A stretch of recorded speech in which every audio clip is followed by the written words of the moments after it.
जैसा कि आपने डिवाइन लव और डिवाइन पर्पस की बात की, आजकल लोग स्पेशली बहुत ही यंगस्टर्स रिलेशनशिप्स में आते हैं या किसी इंसान को पसंद करते हैं और वो उसे एक डिवाइन लव का नाम देते हैं, ट्विन फ्लेम्स, सोलमेट्स, और इसी के चलते हुए वो बहुत टॉक्सिक पार्टनर्स को भी अट्रैक्ट करते हैं अपनी लाइफ में। राइट। ये किस हद तक सही है, अपने अट्रैक्शन को या इन्फैचुएशन को एक इतना डिवाइन नाम देना, और क्या ये एक्चुअली एग्जिस्ट करते हैं? ये बिल्कुल गलत है। देखिए, लोगों ने ये ट्विन फ्लेम है ना, एक कमर्शियली एक इसको हाइप कर दिया बहुत।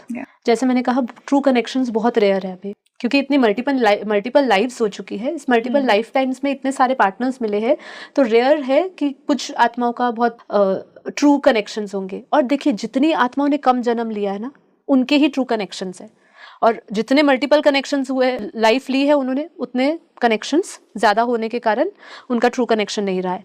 तो ये तो बिल्कुल गलत है कि अगर हम बातें कि इन्फैचुएशंस या जो अट्रैक्शन के बेसिस पे वो उनको डिवाइन लव कह रहे हैं, वो डिवाइन लव नहीं है।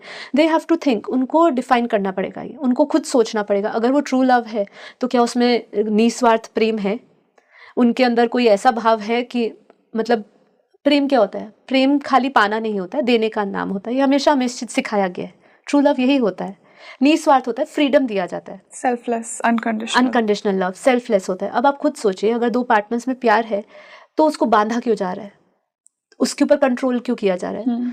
शिव भी शक्ति को पूरी तरह कंट्रोल नहीं करता था, शक्ति भी शिव को, वो इतना ट्रू नेचर था उनका कि उनको और कोई दिखता ही नहीं था। इसलिए राधा के अंदर कृष्ण दिखता था, कृष्ण के अंदर ही राधा दिखती थी। तो ये लोगों ने अगर कहा कि ये ट्विन फ्लेम, और ये अगर ये कह रहे हैं कि ये मेरा डिवाइन लव है, तो उनको डिफाइन खुद करना पड़ेगा। क्योंकि अगर ये निस्वार्थ प्रेम है, आपको किसी भी तरीके से बॉन्डेज में नहीं डाल रहा, आपको दुख में नहीं डाल रहा, एक्सपेक्टेशंस नहीं है, दुख नहीं है आपको, उस रिलेशनशिप में ऐसा कोई इमोशन नहीं है जो आपको दुख से जोड़ रहा है। अच्छा, ओके। अगर इमोशन, अगर आपको दुख है उस रिलेशनशिप में, तो कैसे प्योर लव हो सकता है? देखिए, अगर आपको प्योर लव ढूंढना है तो आपको, जैसे पार्वती ने शिव को पाने के लिए तपस्या करी, ऐसी आपको पार्वती बनना पड़ेगा, ऐसी आपको सीता बनना पड़ेगा, जैसा राम को उन्होंने प्रेम किया था, जैसे राधा ने किया था, जैसे मीराबाई ने किया था। विदाउट एक्सपेक्टेशंस, वो मिले ना मिले, मेरा तो वही है। तो इसीलिए पति को परमेश्वर भी कहा गया। जी बिल्कुल, क्योंकि जहाँ पे ट्रू कनेक्शन है, क्योंकि देखिए, शिव में से शक्ति निकली है, पुरुष में से प्रकृति निकली है, पुरुष में से प्रकृति, शिव में से शक्ति निकलना मतलब क्या है? मतलब उसका आधा अंग निकला है, इसलिए अर्धनारेश्वर बोलते हैं ना। शंकर पार्वती का जो कंबाइंड स्वरूप है वो अर्धनारेश्वर है। नारायण और नारायणी का जो है वो विष्णु स्वरूप है।